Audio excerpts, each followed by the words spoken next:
Welcome to Friends and Fiction. 4 New York Times bestselling authors, endless stories. Novelists Mary Kay Andrews, Kristin Harmel, Kristy Woodson Harvey, and Patti Callahan Henry are 4 longtime friends with more than 70 published books between them. Together, they host Friends and Fiction, with author interviews and fascinating insider talk about publishing and writing, to highlight and support independent bookstores. They discuss the books they've written, the books they're reading now, and the art of storytelling. If you love books and you're curious about the writing world, you're in the right place. Hello, everyone. Welcome to Friends and Fiction. I'm Kristy Woodson Harvey. And I'm Mary Kay Andrews.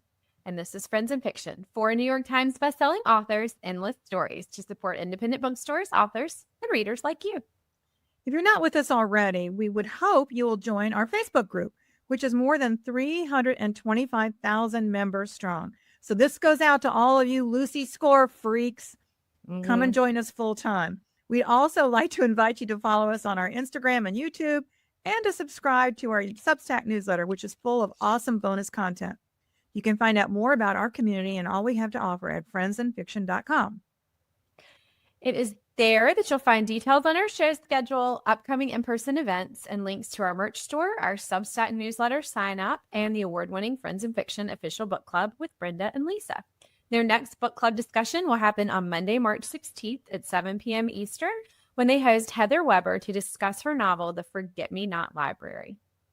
But in the meantime, on this episode, we are so thrilled to welcome our friend Lucy Score to discuss her new novel, Mistakes Were Made, which was just released on March 11th. Okay, so we're going to tell you a little bit about Lucy before we bring her on. If you don't already know her, which you probably do. So Lucy Score is the #1 New York Times bestselling author of several novels, including Things We Never Got Over and Story of My Life.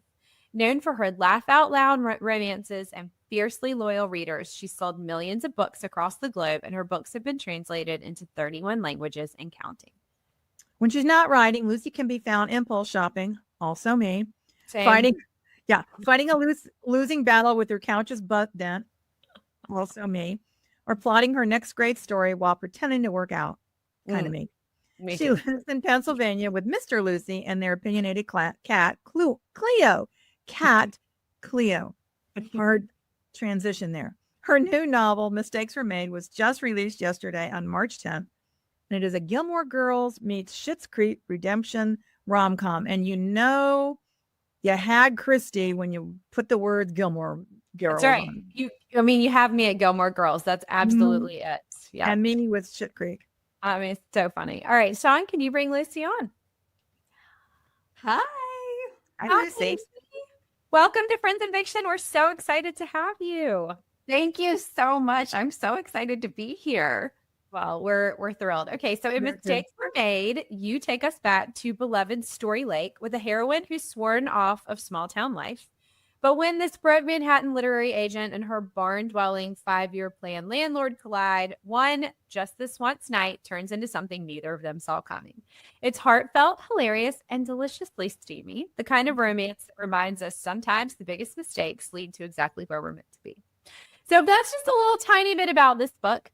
Can you tell us a little more? And our favorite Friends and Fiction question, can you tell us what it's really about? We're starting off deep already. Okay. Yeah, all right. Dying for that. I'm prepared. Okay. This book is really about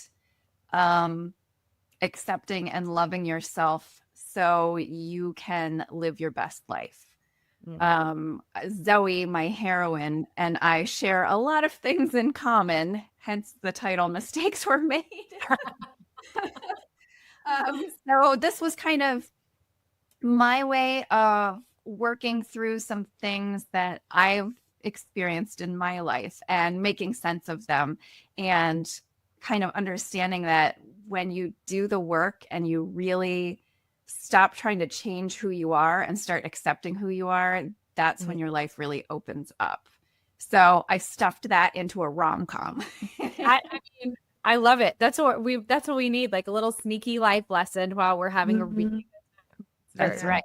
That's right. It's like hiding vegetables in the meatloaf. Well, we know that readers were clamoring for a trip back to Story Lake. Did you always plan to return there, or did the readers twist your arm, or was there some grand plan that we need to know about? This time I had a grand plan. Sometimes I do not. But this time when I sat down to think about writing the first book story of my life, I realized this was going to be a 3-book series. And I had this kind of vision for, I wanted this series to be for the readers, like very specifically for the readers who have shown me so much love and support over the years. We've joked so many times over the last decade, like, I wish I could move to this fictional town. I wish I could move here. I wish I could be part of that community. So I went in very intentionally with this series to create a town for my readers, because I can't do it in real life. Maybe someday. But that has not always been the case with my writing. When I wrote Things We Never Got Over, that was a 3-book series, but when I was writing it, I thought it was just a standalone, and that made the writing a lot more difficult. Interesting. Learned some lessons. Yeah. So what was it like returning to Story Lake after the massive success of Things We Got Over and Things We Left Behind? Did it sort of feel like a high school reunion, or more like crashing your ex's wedding? Both. Ooh. Wow. Now I'm like, crashing your ex's wedding. That sounds like a fun. Okay. All right. I'm gonna make a note of that. I'm in the process right now of like getting ready to start a new book. So I'm very open to influence at this point. This series was very it's more lighthearted and more comedic, and that is what I needed. That's what I still need at this time. So I was really looking for, I wanted to build a community. Do not cut that. That has got to be in. What? It's literally in the book. Like, buy me now. Well, this universe is speaking to us all. Yep. I love that. Maybe it's Zoe speaking to us. I think so. The very strange irony is that I was getting ready to say to you that one of the things you do so well in this book is physical comedy, which I think is really hard to write. Like, I think physical comedy often does not play well on the page, and you do it so well. Like, it's so funny. And as I was like, just say that, the book like flies off the shelf to hit you. Like, oh, great. That was amazing. Well, thank you. I do work really hard on the choreography on the page. But I think I do physical comedy well because I do sex scenes well. Yeah. I mean, it's the same thing, right? Maybe gay. It's getting warm in here. I obviously love that. Okay, well, speaking of that, so Zoe, as I mentioned, is a Manhattan literary agent stranded in small town Pennsylvania, which is basically her worst nightmare. Yeah. So what do you love about throwing a big city heroine into a tiny town and watching the sparks fly? I love the culture shock. I mean, I grew up in a small town, and I'm a small town girl through and through. Like my college was like in the middle of nowhere. You had to drive 40 miles to get to a mall. I'm a small town girl, and I just love when people like get that first experience. Like, they walk into the town diner and everyone stops and stares at them because they know all of them and they don't know you, but they're going to. Mm-hmm. I think it's so much fun to put, especially my heroines, in situations where they're immediately out of their comfort zone. I enjoy doing that.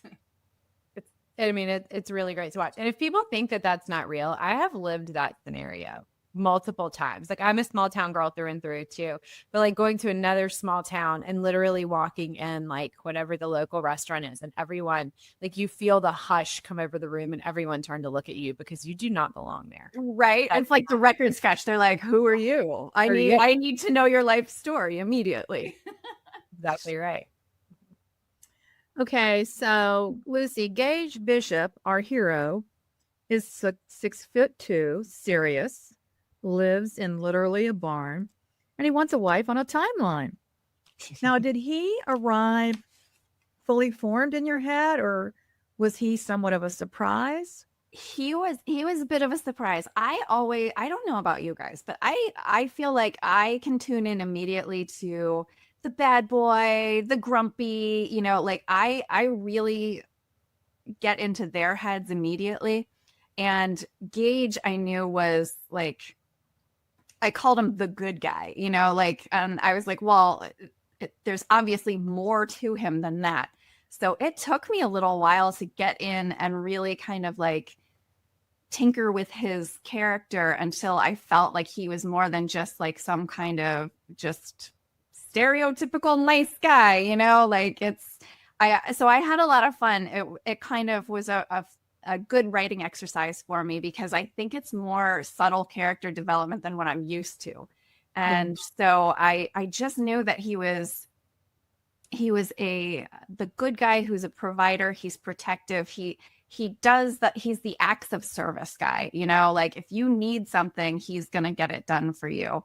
And so it was fun working on him, especially after writing Cam, who was just so grouchy all the time.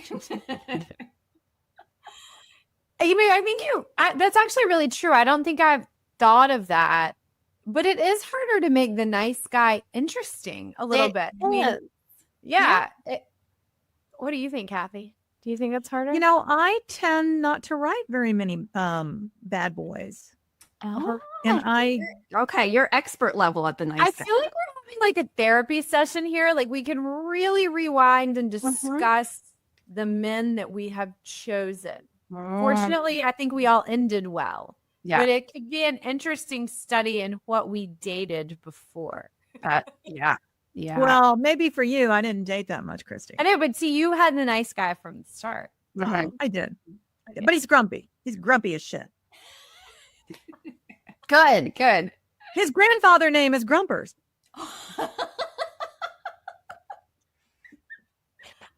It's so funny because I just don't think he's not grumpy. I don't ever Not think to you. I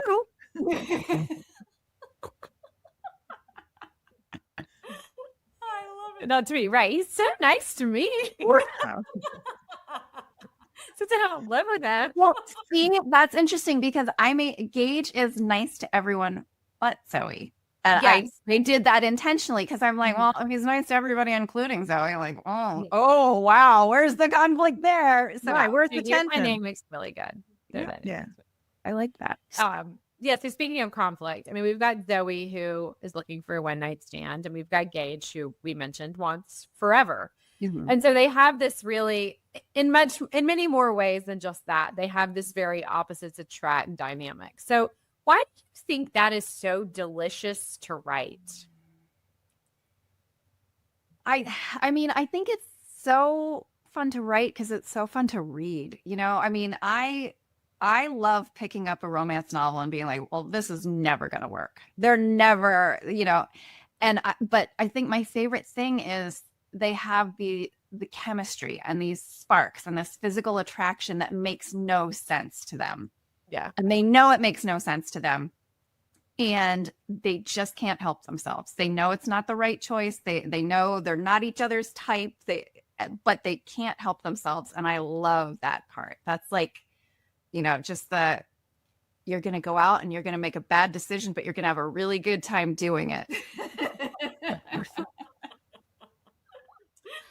Yeah. Okay. Now there's a devastating family secret that rocks Gage's world.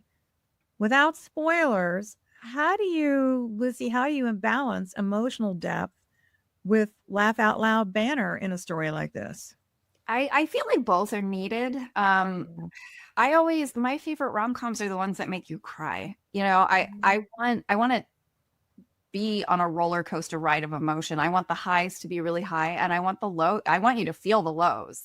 Yeah. So I feel like it's also such a reflection of real life, where how many times have you gone to a funeral where you're so sad and devastated that you're going to be missing this person, but you still manage to laugh at a memory, like it's just it feels very real life to me to have that push and pull between comedy and all the things that actually unfold in real life that aren't comfortable and aren't happy and don't end well. Yeah. Agreed. Yeah, that's so true. So you say in your bio, I love this, that you write romance so steamy your family can't look you in the eye. So we kind of delve into this a little bit. I mean, like, do you have any of your family members ever been like, oh my gosh, do you say like skip this chapter? Like, how do you? Or is it just like everybody knows and you go in and you get what you get? Like, we gotta dive into the dynamic. Everybody knows. So I'm lucky. I come from a family of readers. So I mean, from birth, there were books all over the place. My parents have 8-foot bookcases in their laundry room to handle the overflow of books from the rest of the house. Wow, that's a good idea. I think we were all just really well engineered to handle having authors in the family and to be able to divorce ourselves from thinking about my daughter or my sister wrote this. Yeah. My sister's also a romance novelist too. So, the family is getting it from both sides. But my parents read my novels. My brother works for us, so he edits my audiobooks, so he reads them. My uncle reads them, so I just try not to think about who's reading it. But I've never told anybody like, oh, this is I trust their judgment. There's my aunt, when she reads them, she skims the steamy scenes. I just, you got it. They're grown-ups. I'm going to trust their judgment. Sometimes there's questions. I know with one of my Forever Never is probably my spiciest. And I think that's the only book my parents ever read that I never heard anything about. They were never like, finished your book, it was great. Like it was crickets from them. So that may have emotionally scarred them a little bit. But other than that, I just got a text from my dad a week ago, and he had just finished Mistakes Were Made, and he's like, loved it, best one yet. Oh, I love that. That's so great. Yeah. Right, so tell me about having 2 writers in the family. So do you and your sister ever do you talk about your books? Do you think there could ever be like a collaboration? I think Madison is the only person I could collaborate with at this point. The funny thing is we don't talk specifics about our books usually. Okay. We're very solitary writers. So we talk every day. Mm-hmm. But it's usually never like, oh, I'm working on this plot point or I have this, which is how, and so we joke that we share a brain because we both end up with books with semi-domesticated raccoons in it. It happens, and we don't know how, but my brother was like, he got her arc earlier than I got it because he was doing her audiobook stuff. And he's like, he texts me, he's like, did you know that Madison has a raccoon in her book too? And I'm like, oh my God. So that's it's crazy.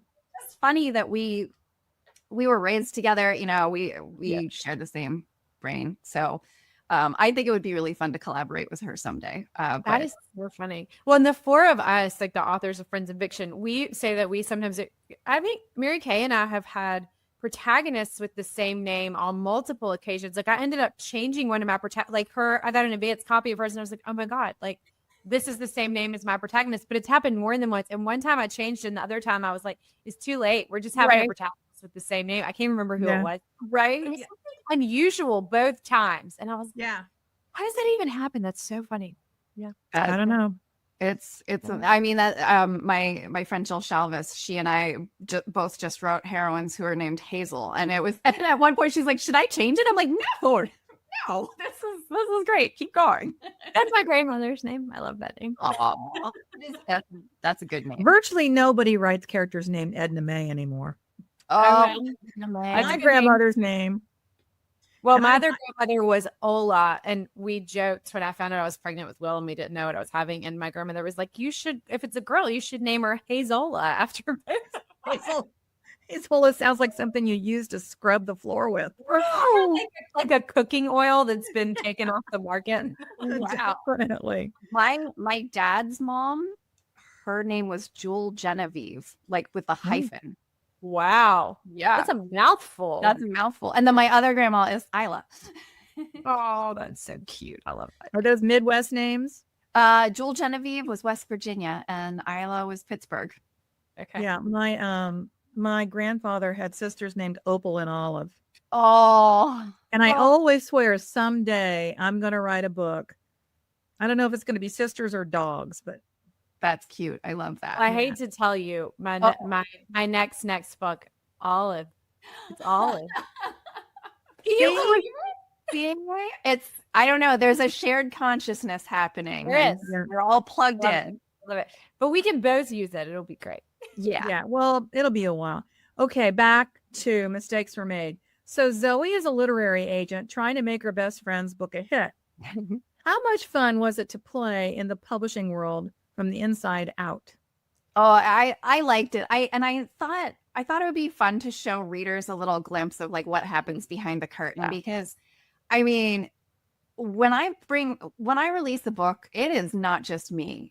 There is a team of people who have worked very, very hard to make this happen. Yeah. And, you know, the number one champion is always my agent. So I was really excited to be able to kind of like put her expertise onto the page and, you know, just kind of pay homage to that, because if it weren't for the people in my corner, I wouldn't be able to do what I do. And I just very much appreciate it. And I think readers will really enjoy kind of seeing like how all the puzzle pieces fit together. But pulling back the curtain and letting them know it's not like in the movies where your agent meets you for dinner and hands you a wad of cash. No, yeah. Or you stand in her office while she reads your book. Like, no, that's not it.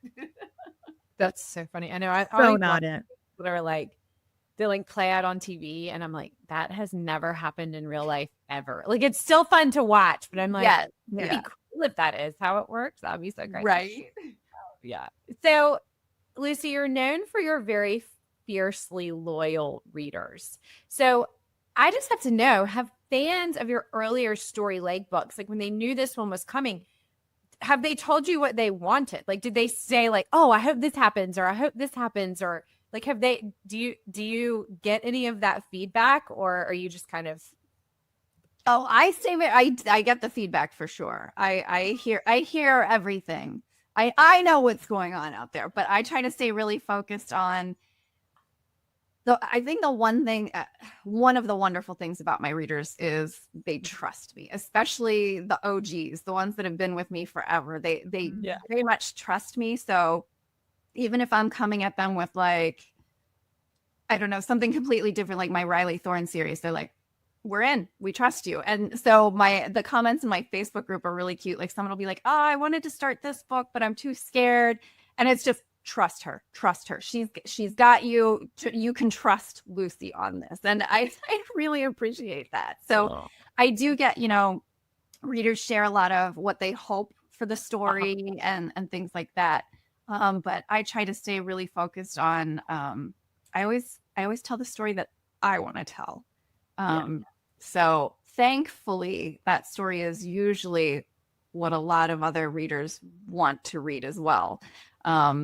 So let's hope that keeps happening. But yeah, I very much appreciate their enthusiasm. I love it when they're like, I want this to happen, or what, you know, because they're invested. I think that's amazing. That's great. Well, Mary Kay, you had a very popular Wheezy and BB series. So did you ever take any notes from readers on those books? No. I mean, I never thought, I wrote Savannah Blues and I thought that'll be it. And readers kept saying, oh, we want another one. And I wasn't going to do it. And then I got an idea eavesdropping on a conversation at lunch. And that became Savannah Breeze. And then my editor called and said, hey, we want you to write a Christmas novella.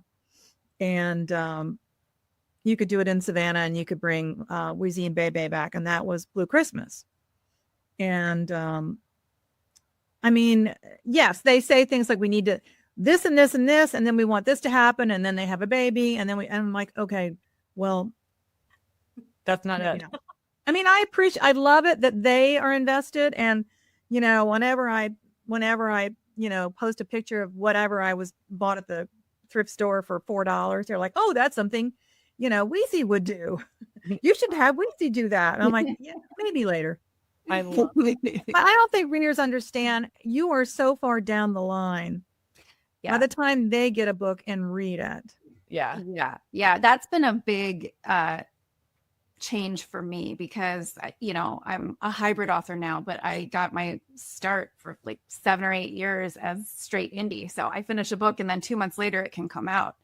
So it's so, but now I'm like, I just turned in Story Lake 3, which isn't coming out until March of next year. And I'm like, I don't know what to do with this. I'm so confused. You're always living your life like a year in advance. It's so odd. Yeah. And that is not the way I'm wired. Well, Kristy, what about you? I mean, you just announced a 5th installment of your Peachtree Bluff series, which I happen to know was not always a part of the plan. How did the readers shape that idea for you? Yeah, I definitely hear a lot from readers about what they want from Peach. I'm trying to think of specific examples because there are definitely things that readers were like, oh, we wish this would happen in on a really small scale. That I sort of like took the reader's advice on. It was like, oh, I'm going to throw that in, or that would be really fun, or that's a good idea. Or sometimes, you know, 5 books ago, I've forgotten about some little teeny tiny thing, and a reader will mention it, and I'm like, oh, I'm going to thread that back in, in the end. But yeah, I mean, I planned it as a 3-book series. It was always a 3-book series in my head. And then during the pandemic, I was just really wanted to write the Christmas that I wished we were having. And I actually, before I pitched the idea to my editor, went on Facebook and said, does anybody want to go back to Peachtree Bluff for Christmas? And it was the most popular post I've ever had. So I actually sent it to my editor and was like, what do you think? She was like, I think it sounds like a good idea.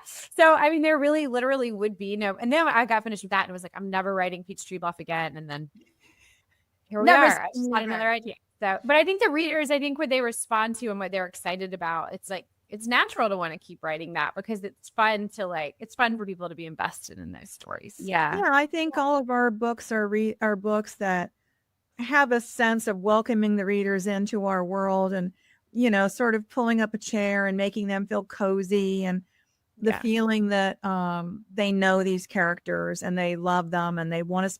I mean, how flattering is it that your readers want to spend more time with these characters? It's amazing. Do you ladies also worry about like legal sides of things? This is something that like never occurred to me until, you know, I went hybrid and got a big girl lawyer and everything. But for one of the fundraisers that I do, my gift to the winner was you get to name a character.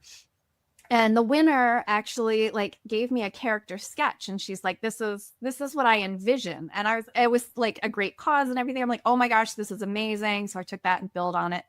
And I just happened to mention it to my lawyer and he's like, oh my God. He's like, you need to stop talking right now. I need to send you it. You need to contact her. You need to get this document signed and blah, blah, blah. And I was like, oh, it never occurred to me because we have such a great relationship with readers that it's, you know, it's like friends talking. It's really weird that you said that because someone truly, I was walking down the hall, walking in here to do this, and someone just messaged me and was like, can we auction off naming a character in your next book? And I was like, sure. You just have to have them sign a document then, you know. Well, I never have. I mean, I've done it several times for fundraisers. I did it for a character in the book coming up in June, Road Trip. And it was at a fundraiser and that happened over a year and a half ago. And I had to say to the person who won, actually there were 2 winners. I had to say, hey, you know, the book isn't coming out until 2026. And they're like, okay, that's fine. Well, in the meantime, I didn't have their name written down. Oh no. I had it and then I lost it. And then I had to call the event organizer and say, for the love of God, please help me find these names. We need this to happen. It was keeping me up at night. But anyway, all right. Yeah. It's a crazy world out there. You just never know. We have to think about I don't make that person a bad person. It's usually, generally speaking, it's like a walk-on role. Mm-hmm. They don't do anything heinous that anybody's going to sue me over. Right. They don't shoot any puppies. No, they don't. They don't shoot puppies. Okay, Lucy. Did I say that out loud? Sorry. Lucy. We love puppies. We all know small town romance is having such a moment. Like we talked about a little bit earlier, you know, the cozy feeling. Is that why you think readers are craving to escape to places like Story Lake? I mean, I don't know. I can't speak for anybody else. I know the place that I'm at, I want a community where everybody belongs and you can make your own way and be accepted for who you are. That's what I'm looking for. And that's what I felt excited to write about. You know, I wanted to provide that to readers as well. So, I mean, I think dark romance has been having like an amazing heyday, romantasy and everything. But for me personally, in this moment, I needed laughter and I needed light and I needed a Stars Hollow in my life. And that's what this series has been for me. So hopefully it'll be the same for readers. I'm sure it will be. Yeah. Okay. Well, you have sold millions of books that are translated into 31 languages. And I loved this. You said that you stumbled into this career after being fired one too many times. So, do you think that, like, did it hit you like this is kind of my destiny, or do you think it is? Like, is this what you were meant to do? This is what I was meant to do. I've been fired a lot. I always, it's so strange. I've always had this belief that I was meant to do something special. Mm-hmm. I was meant to do something that I would be really proud of. Mm-hmm. And I just always believed that. But me fumbling through life in my 20s and early 30s, getting fired from jobs, getting divorced, you know, just being a mess in general, watching everybody else around me have their lives figured out and just march forward in the way they were supposed to, I felt like such a screw up, you know, and it wasn't until I started doing this that puzzle pieces started clicking into place. So I think everything else was just telling me that I was not on the right path. And the more I do this and the more I learn and the better I get at it, the more doors open and the more exciting this journey becomes. So I really do believe that this is what I was supposed to be doing. And so I'm super grateful that I found it. I remember I was at a family Christmas thing a year or two ago, and my aunt was like, "Man, we were worried about you for a while, girl. We didn't think you were gonna amount to anything." And I was like, I was worried too. Had this. I love the honesty. Like, I showed you. This reminded me of Mary Kate. Do you remember we had Emily Henry on last time, and she said she got fired from Taco Bell. They told her she was not Taco Bell material, and we were like, "Well, we think you love it." I would be Taco Bell material. That I will be Taco Bell material. That's my. That's hilarious. I'm just there for dinner. All right. Well, in the spirit of mistakes were made, Lucy, what's the best mistake you ever made in your career that turned out to be exactly right? I mean, maybe we kind of now have a hint, but maybe there's something else that you haven't discussed. Gosh, I think the best mistake I made in this career. Okay. I think or anything. Anything. Oh, well, I've made a lot. I mean, get comfortable. Take this back. Let's start at the very beginning. Very beginning. Gosh, I think the biggest mistake that turned out to be the best blessing is when I was writing Things We Never Got Over, not knowing where it was going and not knowing what it was about, because that book, a dear friend had passed away very suddenly while I was working on that book. And I used that story to kind of work through my grief. And it took me a lot longer than I wanted. I missed my deadline and everything. But because of how it all unfolded and because of the work I was able to do on myself on the page, I was able to write the story that I needed. And it ended up being a story that other people needed at that same moment. And I think there was just like this magic kind of alchemy in that, that I could never replicate, you know, I could never like set out to like, I'm going to do this again and follow this path and check these tasks off. But it was the book I needed, and it ended up being a book that a lot of other people needed as well. So I'm happy that I didn't go into it with the vision and with the plan and things like that. And I'm really, really happy that I actually couldn't publish it when I was planning it. The timing was divine. So that was a really wonderful mistake for me to make. I love that. Yeah, you just never know where it's all leading you to the right place. Yeah, I think every time that I've hit something that feels like a rock bottom or a low point, it ends up being something that catapults me much farther and much higher than I would have ever planned. So gotta keep the faith. For good message. I really like that.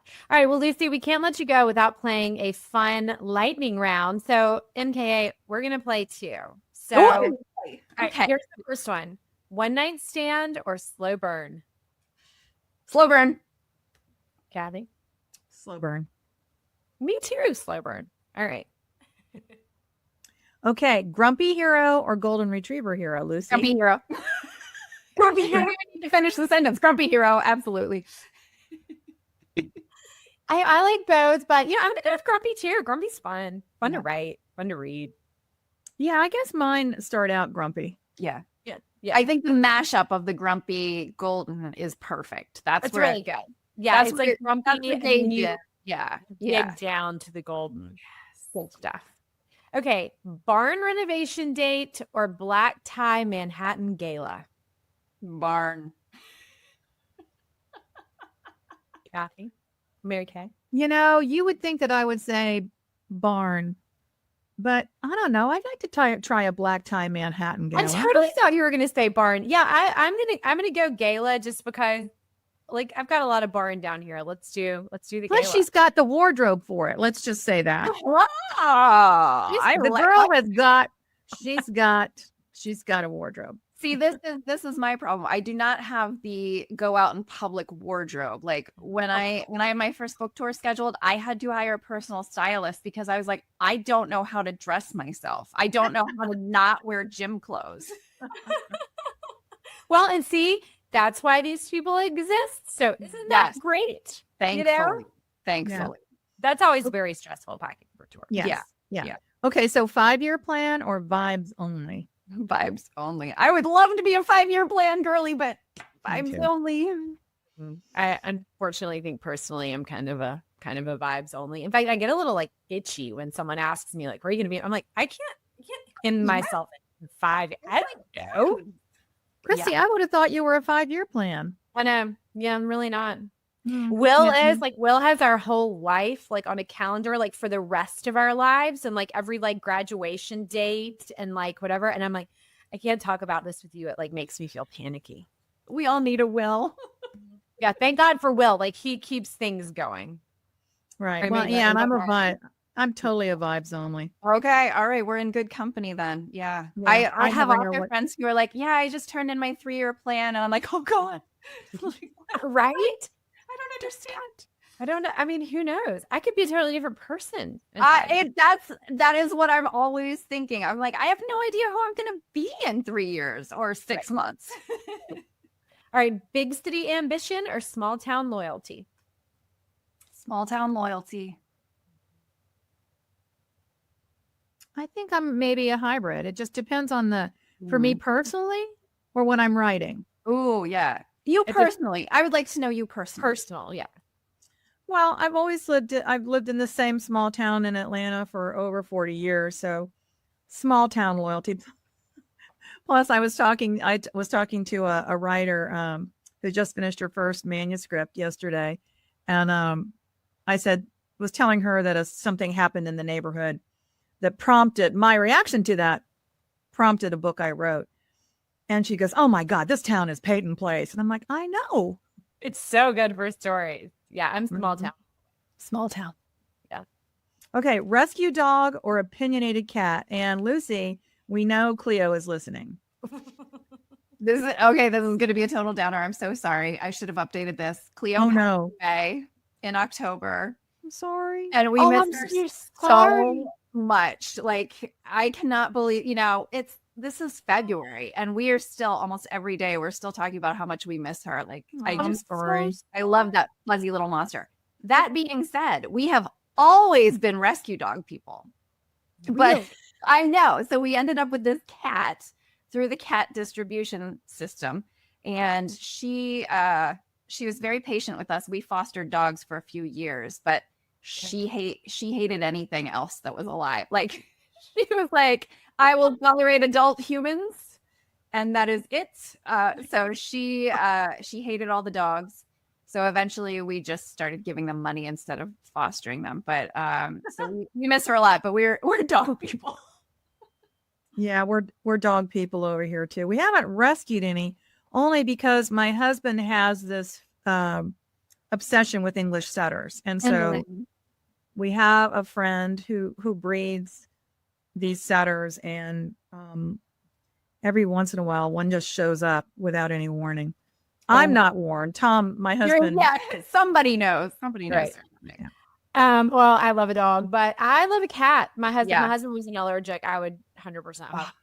Just the personality of the cat is incredible. I just love a cat. It's just something, they're so discerning. Like, the dog is gonna like lick anything. Anybody the that cat, the cat is like, I don't know about you. I think I've had 2 soulmates in my life, and they were both dogs. Interesting. And they were both dogs that we fostered. One was a yellow lab who was rescued from a breeder, and she was very ill when we got her, and we didn't know, so we didn't have much time with her, but she had separation anxiety and just glued herself to me. And like, that was like, she looked at me the way you hope that you just know that there's unconditional love there. Yeah. And the other one was one of our foster dogs. She was this little chunky black pit bull who was just the most beautiful soul in the world. And Mr. Lucy's brother ended up adopting her. So we had her in our lives for many years before she passed. And we always had this special connection. And every time we would go to their house, she would shadow me. And we would always find these like quiet moments to I would go out to the car to check my phone, and she would come with me, and we would sit in the car together. So sweet. I know. They're special little souls. All right, last one. Calendar app or chaotic sticky notes? Chaotic sticky notes. I'm not even organized enough to have chaotic sticky notes. I write sentences in notebooks and then lose the notebook and then find it 3 years later and go, wonder what that meant. Actually, I open something and I'll be like, God, that was a good idea. Should have written that. Yeah. Yeah. I'm chaotic sticky notes, unfortunately. Yeah. And I'm a paper calendar. Like, I just can't. I should start doing that. So we have a running joke. I am not allowed to put things into our calendar because I screw them up. I don't know how. I've tried walking through it with Tim to show him how it gets messed up. And it's not even just like, I accidentally scheduled it for AM instead of PM. I don't know how I do it. And it's bad. So yeah, sticky notes are. Yeah, this is mine. If I don't have Oh, that's nice. Yeah, I have to have the exact same one year after year, at a glance, month at a time. And if I don't have that, my life is over. Falls apart. Yeah. Yeah. All right. Well, Lucy, this has been so fun. All right, but stick around for just a second. We have one more question for you. But first, a couple of quick reminders for our listeners and viewers out there. For all of you watching and listening, we encourage you to rush out and buy your copies of Mistakes Were Made, as we know you already will. The perfect place to do that is in the Friends and Fiction shop on bookshop.org. You'll not only be getting it at a discount, but all your purchases there support our show, our guests, and indie bookstores nationwide. And just a reminder that you can read all of our free weekly posts on the Substack website or app, or subscribe for free to get them directly in your inbox. And if you upgrade to our paid Substack, which costs just $5 a month, you'll have access to deeper dives with all our weekly show guests like Lucy, plus occasional roundtable discussions and regular in-depth interviews and features with some of your favorite authors, like the recent ones we did with Steve Barry, Deborah Goodrich Royce, Lisa Patton, Amy Jo Burns, Cynthia D'Apres-Sweeney, and Wade Rouse. If you enjoy tuning in for our weekly author interviews, this is a big way you can support us for about $1 a week. Okay, Lucy, before we let you go, we got to ask, where are readers going to catch up with you on tour? And will you tell our community how to connect with you online? Oh, yes. You can follow me on Instagram. I think I'm Score Lucy. I'm there all the time. I am heading out on tour for Mistakes Were Made. I will be hitting up New York City, Kansas City, hoping Taylor Swift shows up. Probably not though. And Temecula, California. And then in April, we're headed to Finland. Fun. I'm super, super excited. That would be awesome. Well, Lucy, we cannot thank you enough for joining us. It was such a pleasure speaking with you, and thank you for being here. Thank you so much for having me. This was so much fun. Let's do it again next week. Yeah. But in the meantime, be sure to tune in 2 weeks from now on March 25th when the Fab Four will be together live to welcome Virginia Evans to discuss her novel, The Correspondent, and Alan Levi to discuss his novel, Theo of Golden. That show will air live on the Friends in Fiction Facebook page and YouTube channel on Wednesday, March 25th at 7 p.m. Eastern. And it'll be published to our podcast for your listening pleasure on Friday, March 27th. So you guys, you want to be there for that. Mm-hmm. All right. Good night, everybody. See you next time. Thank you for tuning in. You can join us every week on Facebook or YouTube, where our live show airs on Wednesday nights at 7 p.m. Eastern Time. Also, subscribe to our podcast and follow us on Instagram. We're so glad you're here.